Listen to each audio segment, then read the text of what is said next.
Si tu souffres de troubles alimentaires et que tu veux retrouver un rapport sain à la nourriture, reste bien jusqu'à la fin de la vidéo parce que je vais t'expliquer les 5 choses que tu dois absolument faire pour sortir des troubles alimentaires. Moi, c'est Pauline, je suis coach et hypnothérapeute spécialisée dans les troubles alimentaires et j'aide chaque jour les femmes à retrouver un rapport sain à la nourriture, à retrouver leur pouvoir et à reconstruire leur estime d'elles-mêmes. Si tu te sens piégée dans un cercle vicieux, si tu as la sensation de tourner en rond entre restriction, frustration, compulsion, culpabilité, regret, sache que tu peux t'en sortir. Si j'ai réussi à m'en sortir, t'en es largement capable aussi. Et je vais t'expliquer comment dans cette vidéo. On va aller regarder un petit peu ce qu'il y a autour de l'alimentation parce que le problème ne se trouve pas dans ton assiette. Alors voici les 5 choses que tu dois faire pour sortir des troubles alimentaires. La première chose, te reconnecter à ce que tu ressens. Avant toute chose, commence par ça. Pose-toi cette question simple. Qu'est-ce que je ressens là tout de suite maintenant? Parce que tu manges pour combler un vide, tu manges une émotion, tu anesthésies tes émotions dans la nourriture. Mais une émotion que tu ne veux pas reconnaître reviendra toujours. Plus tu mettras de la conscience sur tes ressentis, plus tu reprendras du pouvoir petit à petit. La deuxième chose que tu dois faire pour sortir des troubles alimentaires, c'est remettre un petit peu de plaisir dans ta vie. Si je dis ça, c'est parce que toutes les femmes que j'accompagne, toutes mes coachées et moi-même, quand je souffrais de troubles alimentaires, je ne m'autorisais pas tant que ça de plaisir dans ma vie. Donc j'allais combler mon manque de plaisir dans la nourriture. Le sucre sur le moment, ça apaise, ça fait du bien. Alors tu peux te poser déjà cette question, qu'est-ce que je m'octroie comme plaisir dans mon quotidien?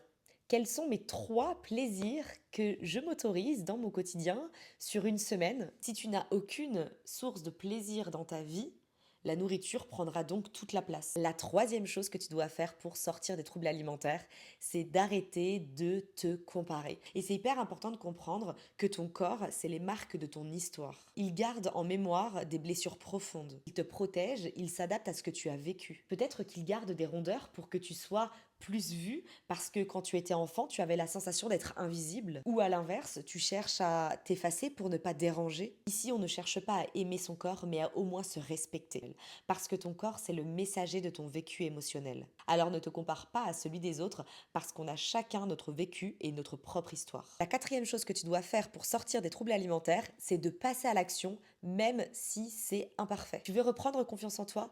Alors bouge, tente, expérimente et même si tu te plantes, c'est ok, au moins tu auras déjà appris quelque chose, tu auras avancé. Mais tente justement des petites actions qui vont pouvoir t'aider à avancer dans ton cheminement intérieur. Pourquoi? Parce que quand tu sors de ta zone de confort, quand tu essaies, quand tu expérimentes, quand tu avances, tu augmentes ta confiance en soi. Si tu restes au même endroit, tu restes dans ta zone de confort et ta confiance en toi, ton estime de soi, elle chute. J'ai même envie de te dire, j'espère que tu vas te planter parce que c'est dans ces moments-là que l'on apprend. Juste un petit disclaimer par rapport au passage à l'action, c'est ok de procrastiner, c'est ok de douter. C'est ok aussi de ne rien faire. L'idée ici, c'est pas de culpabiliser parce qu'on ne passe pas à l'action. Ma vie, mon travail au quotidien alimentait mes crises d'hyperphagie. J'avais pour projet de créer mon entreprise et je retardais constamment mon rendez-vous à Pôle emploi qui est maintenant France Emploi, mais je retardais constamment le rendez-vous parce que j'avais extrêmement peur, et plus je retardais ce rendez-vous-là, plus je m'enfonçais encore un peu plus et je ramais, et du coup je comblais tout ça avec la nourriture. C'est ça le passage à l'action. Tant que tu sors pas de ta zone de confort, il n'y a rien qui va changer, voire même tu vas régresser. Alors ose un petit truc. Moi par exemple, pour mon cas, si on reprend la situation que je t'ai dit tout à l'heure, j'ai pris ce rendez-vous avec Pôle emploi, j'ai monté mon dossier, je leur ai expliqué mon projet, et rien que ça, je suis sortie du rendez-vous, ça fait maintenant plusieurs années, mais je me rappelle, j'étais fière de moi.